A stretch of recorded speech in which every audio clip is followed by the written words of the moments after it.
Salut tout le monde! La saison Van Life, en ce qui me concerne, est déjà terminée pour 2025. Donc, j'ai commencé à démonter un petit peu là, le lit parce que normalement ici, il y a une section de bord là, comme ça avec le lit.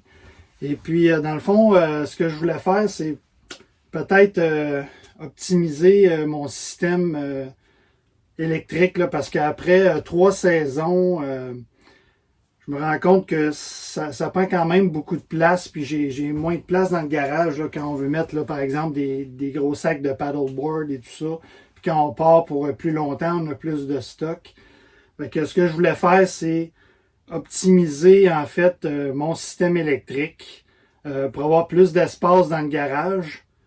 Ce qu'il faut savoir, c'est que quand j'ai fait le système électrique, j'avais pas déjà la vanne. Donc, ça a pris à peu près quasiment 1 an et demi là, avoir la vanne là, pour la commande. Puis donc, moi, pour prendre de l'avance, j'ai monté tout le système électrique dans un coffret que je pouvais juste mettre dans la vanne. Puis là, ben, c'est sûr que pour les proportions, j'avais plus ou moins une idée là, avec les mesures que j'avais, là, que je trouvais. Donc, c'est pour ça là, que je voulais optimiser l'espace du garage pour mon système électrique.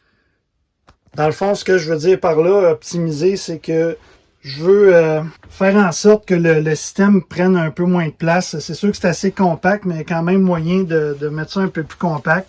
Puis ici, ben, en fait, au niveau des batteries, j'ai tout un espace là, que je me sers pas, en fait, que je pourrais optimiser. Donc, je pense que je vais quand même laisser les batteries là pour justement une question d'équilibre de poids là, dans la vanne parce que ici j'ai mon réservoir d'eau. Puis donc, je veux essayer de quand même équilibrer, pas mettre le poids toujours du même bord. Ça, c'est le chauffe-eau. Le chauffe-eau, je vais probablement le laisser là aussi. Là, je sais pas trop. Là. Bref. L'espace que j'ai de libre, en fait, c'est tout ce qu'il y a au-dessus du chauffe-eau. Dans le fond, ce qui est noir, là, c'est le derrière de la douche. Donc, je vais arranger pour pas qu'il y ait de conduit d'eau qui soit dans le coffret électrique. Mais si je pars de là, en fait, ce que je voulais faire, c'est plutôt mettre mon système électrique de ce sens-là au lieu d'être de ce sens-là. Comme ça, je vais pouvoir récupérer pas mal plus d'espace dans le garage. Puis c'est plus facile d'accès aussi quand ces choses sont prêtes, là, au lieu d'aller toujours dans le fond du garage, là, en dessous du lit. Donc, c'est ça que je vais faire. Donc, pour les gens qui suivent ma chaîne, ils savent que j'aime ça me tenir au courant là, de tout ce qui concerne l'électricité de VR, en fait, tout ce qui évolue en termes de système électrique. En fait, c'est ma passion, c'est aussi dans mon travail, tout ce qui est rapport à l'électricité. Donc, ce qu'il faut savoir, c'est que j'ai découvert aussi que maintenant, il y avait une nouvelle option pour les systèmes électriques de vannes. En fait, quand je parle de nouveaux systèmes, maintenant, c'est un petit peu la mode, là, les systèmes tout en un. En fait, qui regroupe tous les éléments au lieu qu'ils soient tous séparés. Là, c'est vraiment un système tout en un qui est en fait de plus en plus populaire parce que c'est plus facile à installer pour les gens qui connaissent un peu moins là, tout ce qui est en lien avec l'électricité.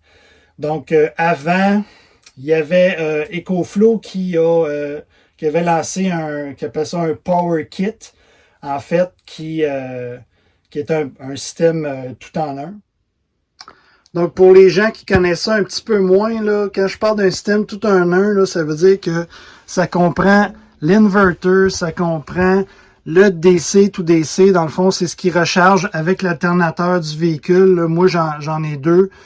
Plus le MPPT, là, dans le fond, ça, c'est tout ce qui est rapport à la charge solaire pour les panneaux solaires. Donc, quand c'est un système tout en un, c'est que ça comprend tout ce qui est en bleu ici, avec aussi l'inverter. C'est ce que je veux dire. Donc, j'y arrive au sujet de cette vidéo aussi. En fait, c'est que Bluetti vient de lancer un système qui s'appelle RV5 ou RV5. En fait, qu'est-ce que ça veut dire, le chiffre 5? Ça veut dire que c'est un 5 en 1. Donc, on a l'inverter, le MPPT solaire, le DC to DC, le chargeur à partir de l'alternateur et un module de protection de circuit. Donc, c'est ce qui englobe les 5 éléments. Là, ce que j'ai fait, c'est que, étant donné qu'il y a 2 systèmes tout en un là, qui existent sur le marché maintenant, j'ai pris les spécifications des 2 et j'ai mis ça ensemble pour comparer les systèmes. Donc, dans mon tableau, ce que j'ai fait, c'est que j'ai comparé en fait le prix des systèmes. Je vais y en revenir un petit peu plus tard dans la vidéo.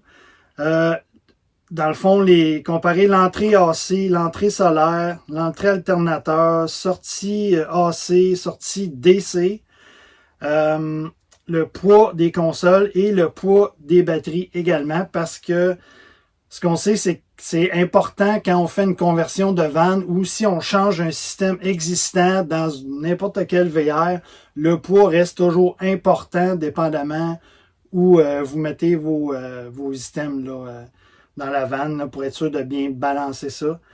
Donc, si je commence avec l'entrée AC, en fait, le Bluetti va jusqu'à 42 ampères et le système EcoFlow va jusqu'à 30 ampères. Pour ce qui est de l'entrée solaire, ça va à Bluetti de 12 volts à 50 volts à 50 ampères ou 1800 watts.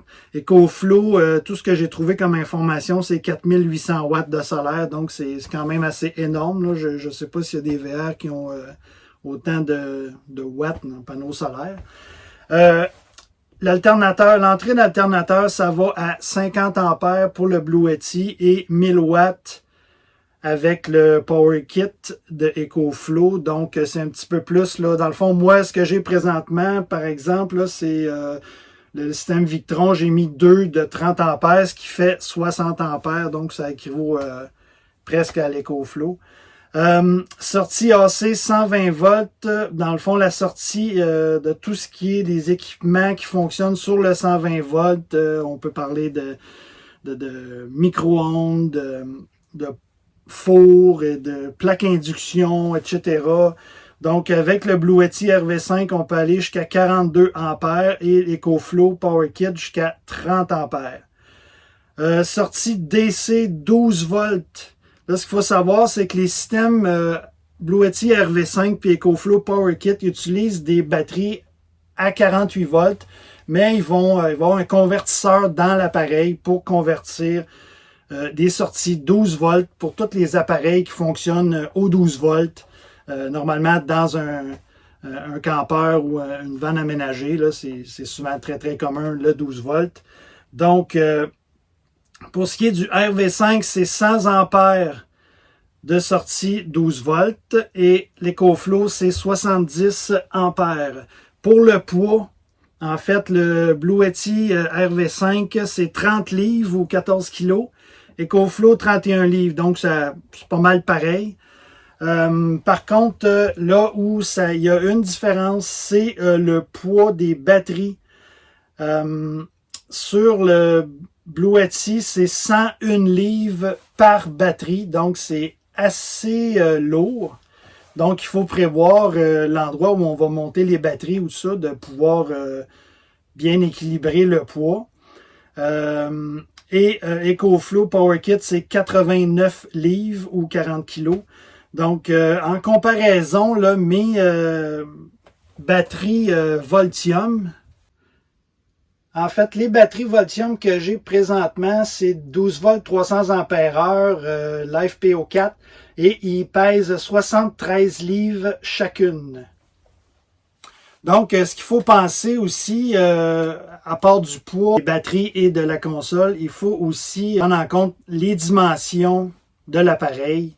Donc, il y a aussi un espace qui est requis autour de l'appareil. Là. Si je me rappelle bien, je pense que le Bluetti RV5, ça demande un 5-6 pouces de dégagement autour. Puis la console, évidemment, est quand même... elle a un certain volume parce que c'est 18 pouces par 20 pouces par 16 pouces 6 pouces de profond, désolé.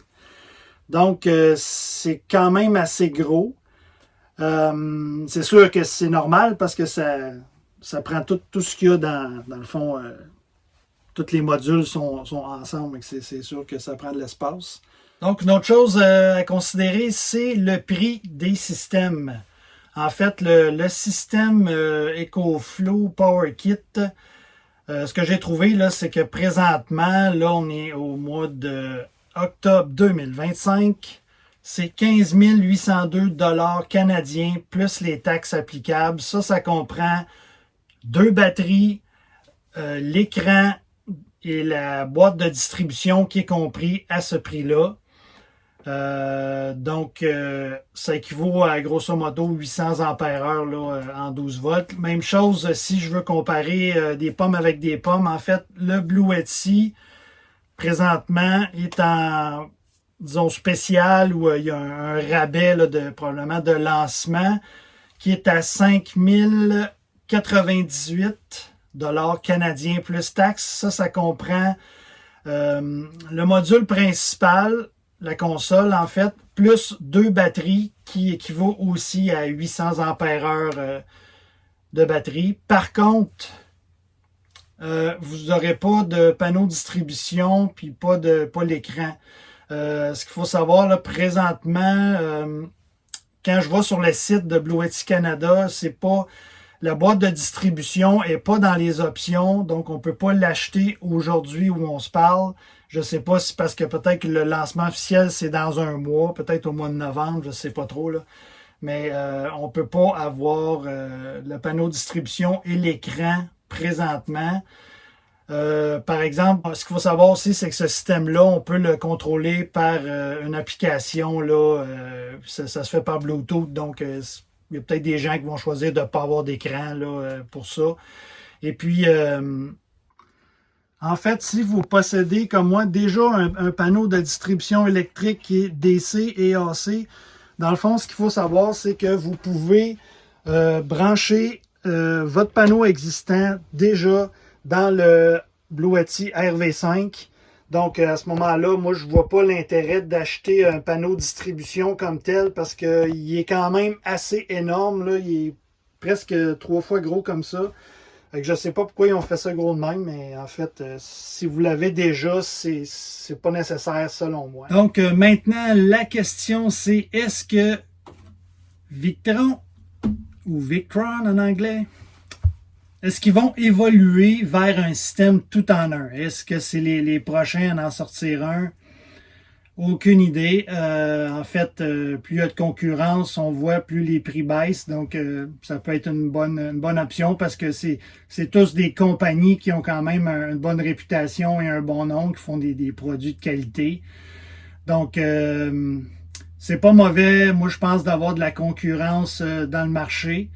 Il s'agit de voir si ils vont évoluer là, vers un système tout en un. Et aussi, j'ai fait une demande à Blue Yeti de m'envoyer un RV5, même si je sais que dans le fond, ils vont pas m'en envoyer un là, pour que je puisse le tester. Mais bon, je me suis essayé quand même. Mais en fait, je pense que j'ai pas assez d'abonnés sur la chaîne là, pour que ce soit intéressant pour eux. Mais si vous voulez m'aider, abonnez-vous à la chaîne. Qui sait, peut-être un jour, j'aurai assez d'abonnés pour que les compagnies m'envoient des systèmes pour que je les teste. Donc, sur ce, merci d'avoir écouté et à la prochaine.